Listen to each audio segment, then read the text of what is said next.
A new letter has just been released in the court trial of Brian Landry's parents that lead credibility that the Landry parents, by the way, they are the parents of Brian Landry who unalived Gabby Petito last year, that they knew full well he was going to unalive his girlfriend before they took their cross-country trip that led to her being taken out of this world forever. And he was supposed to burn this letter.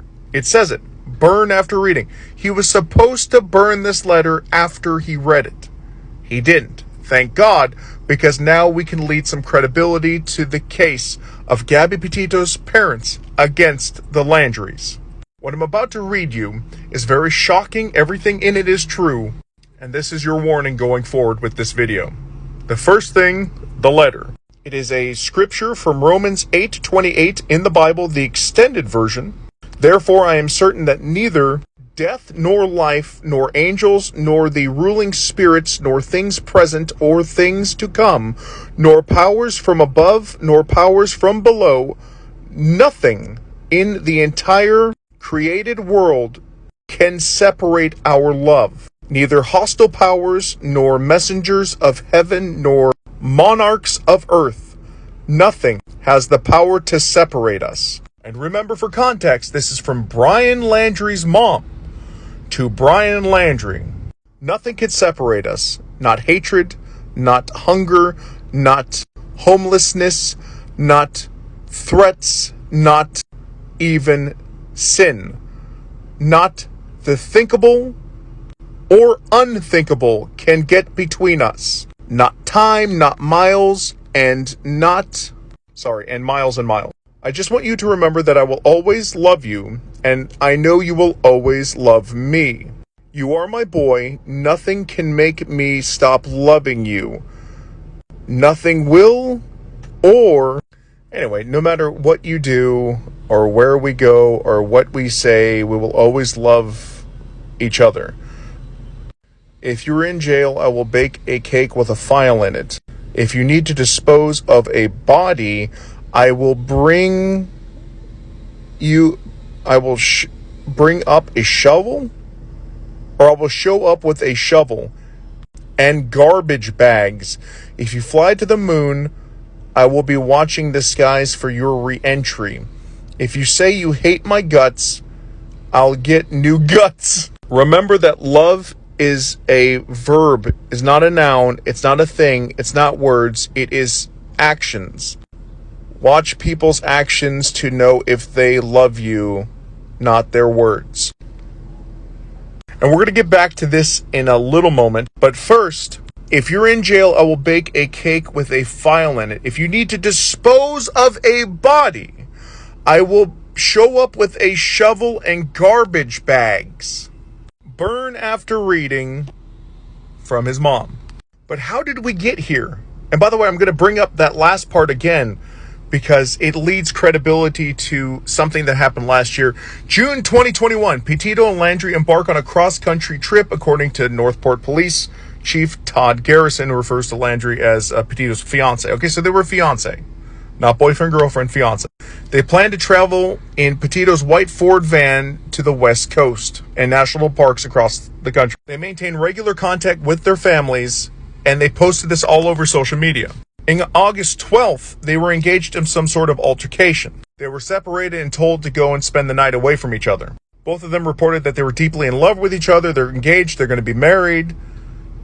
And they don't wish to see anyone charged with a crime. August 17th, Landry flew to Florida. Landry flew to get some items from his home and empty out his storage units to save money as they contemplated extending the road trip. August 23rd, Landry returned to Salt Lake City to rejoin Petito. August 27th, Louisiana couple vacationing in Jackson, Wyoming said they saw Petito and Landry involved in a commotion. Petito was in tears. Landry was visibly angry. He gets that a lot. He got visibly angry a lot. And then the last week of August, they were both in Grand Teton National Park in Wyoming. August 24th, Petito FaceTimes with her mother. August 25th, multiple texts. August 27th, more texts. August 30th, her family receives their last text from Petito. They doubt she wrote that text.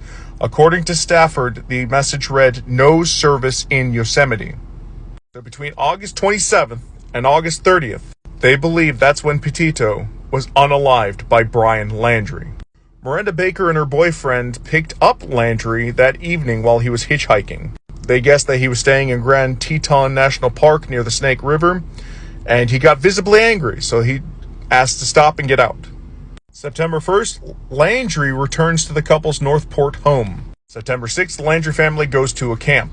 September 11th, Petito's family, who lives in New York, reports her missing. The Northport authorities go to Landry's home that night and ask to speak to him and his family, but we were essentially handed the information from their attorney. They didn't talk to any of them. They got information from their attorney. That's it. September 16th, the Petito family attorney at a news briefing held by police begs the Landry family to help in the investigation. And remember, from this letter, if you need to dispose of a body, I will show up with a shovel and garbage bags. Because she loves her psychopath son, who unalived Gabby Petito. September 19th, human remains are discovered in Teton County. They are 100% confirmed to be Gabby. September 20th, the parents of Brian Landry are questioned at their home by the FBI. And by the way, all this time, Landry has fled. They can't find him. Not even the FBI can find him. October 12th, they find out that Gabby Petito was strangled to death. October 20th, weeks into the search of Landry at Florida's Colton Reserve, they find human remains. Those human remains are Landry, Brian Landry, and he confesses in his notebook to unaliving Gabby Petito. But why is this letter so important to the case against Brian Landry's parents? Because Gabby Petito's family is suing Brian Landry's family for unaliving their child. And with this letter gives some credibility that they might have known beforehand.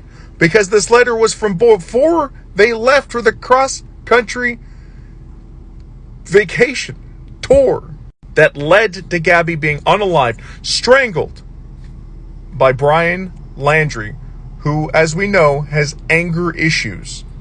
Now, do you think that this letter gives credibility to that case?